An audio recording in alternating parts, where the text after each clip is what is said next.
Run.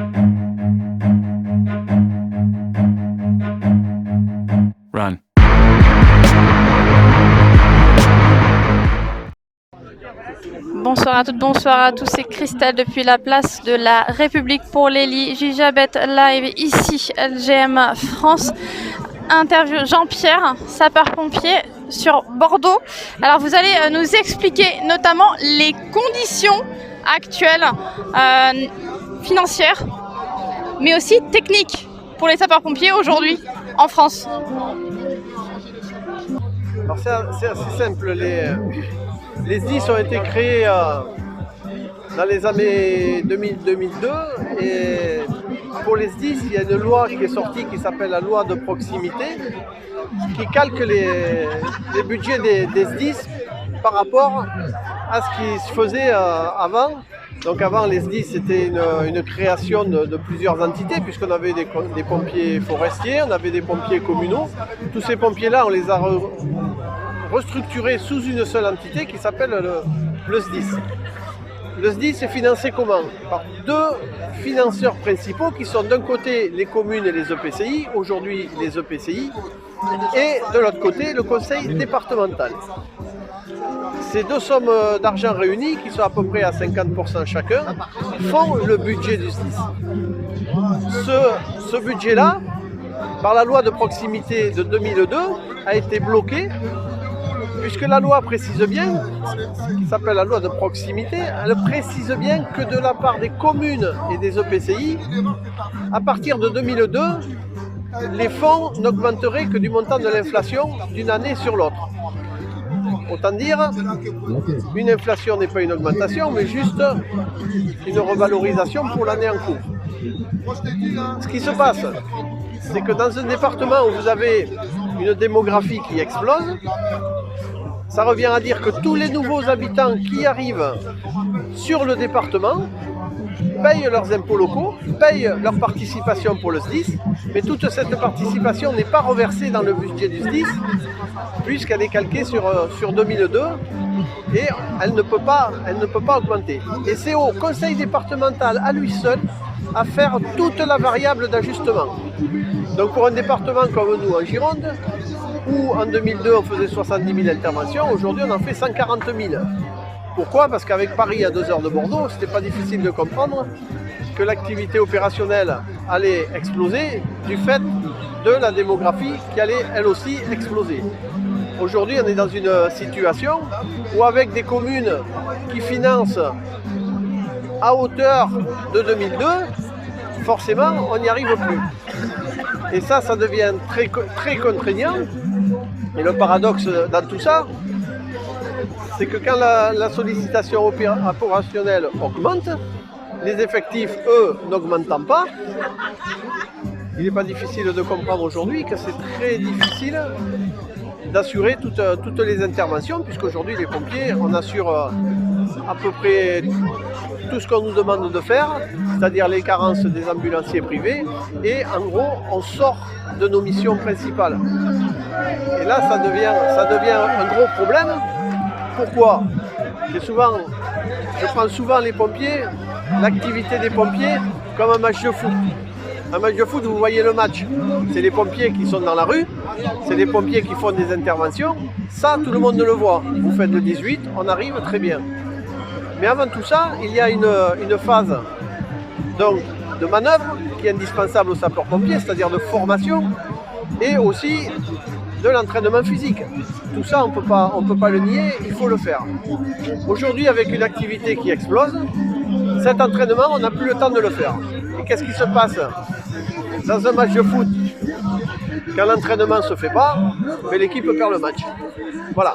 Donc aujourd'hui, on est dans cette situation où, sans budget supplémentaire, sans augmentation d'effectifs, qui permettrait un turnover dans les casernes de sapeurs-pompiers et qui permettrait aussi de remettre aussi les pompiers dans la formation, pendant que les autres feraient de l'intervention. Si tout ça ne se fait pas, on n'y arrivera plus. Voilà un peu le contexte dans lequel on est aujourd'hui. Alors il y a ce contexte humain, physique, oui. le contexte matériel.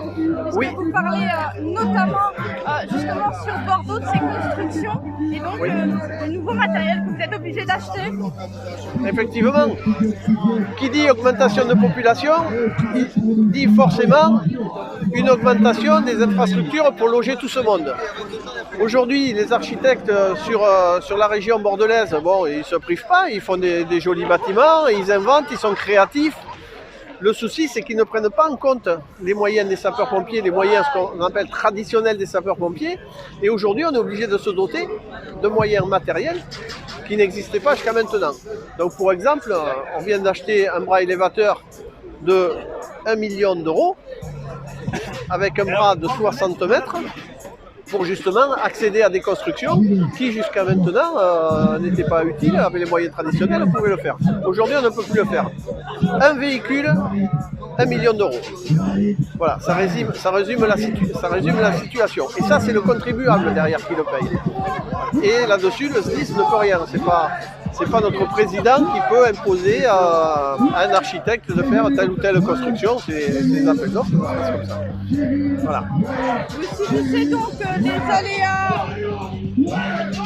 Vous subissez donc à chaque fois les aléas, finalement, techniques, matériels, physiques également, puisque manque d'entraînement, c'est extrêmement difficile, hein, on le conçoit. Et puis les problèmes financiers également. Sur le terrain, les violences auxquelles vous faites face. Oui, effectivement, aujourd'hui, il y a de plus en plus d'agressivité. Ça aussi, l'air de rien, ça a un coût, puisqu'aujourd'hui, on est obligé de se doter de caméras piétons. Bon, tout ça, c'est de l'argent en plus qu'il faut pour équiper les sapeurs-pompiers. Bon, ça n'empêchera pas les agressions, mais au moins, déjà, juridiquement, derrière, on aura des preuves et on pourra se défendre, alors qu'aujourd'hui, c'est la parole de l'un contre celle de l'autre.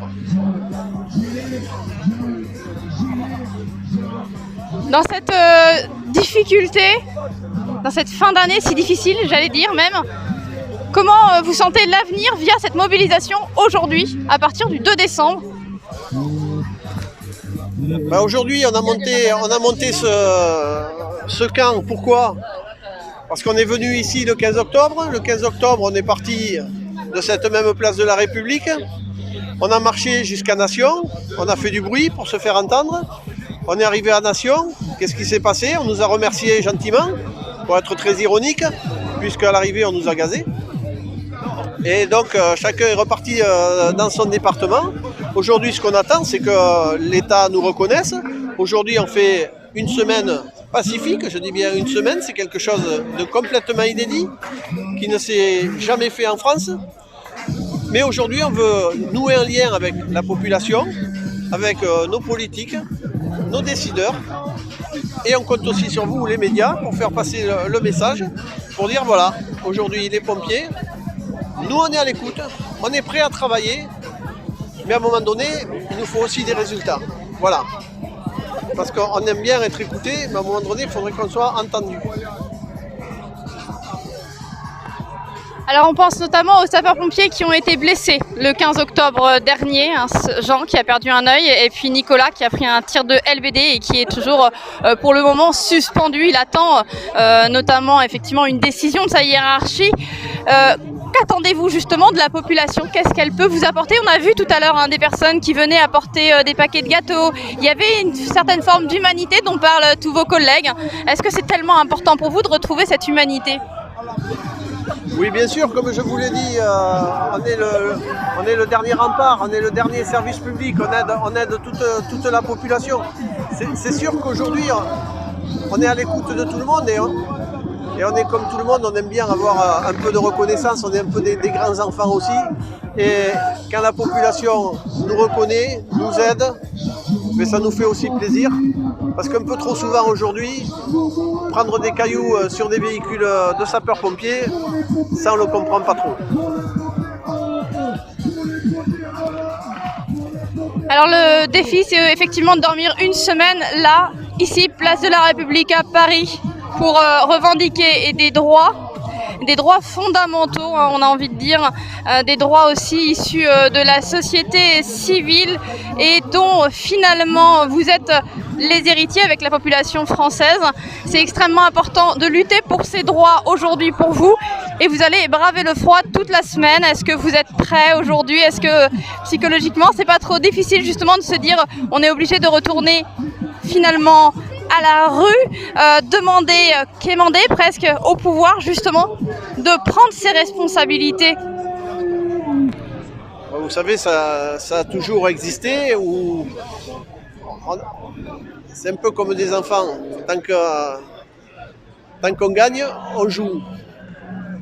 Aujourd'hui, tant que les gens ne sont pas dans la rue, mais tant que ça ne fait pas trop de bruit, l'État il gagne et il continue à jouer.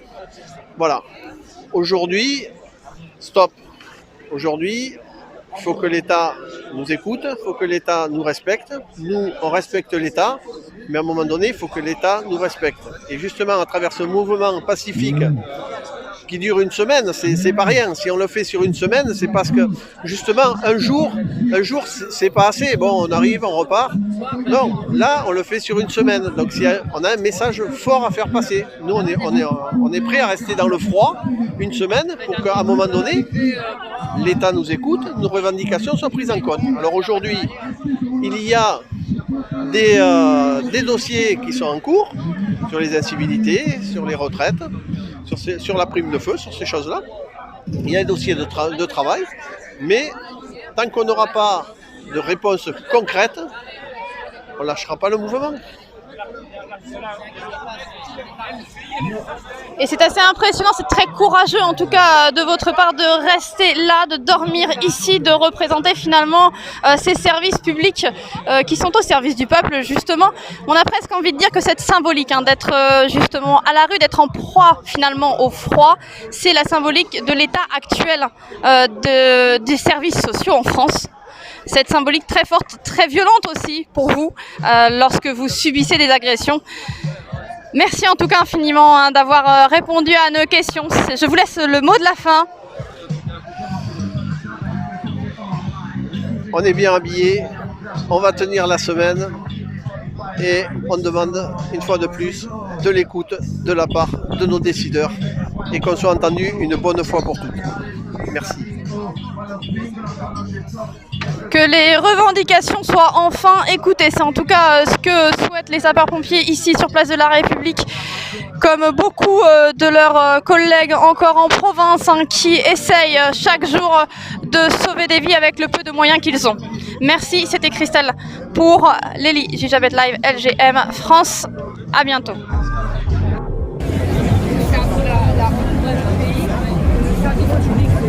Voilà.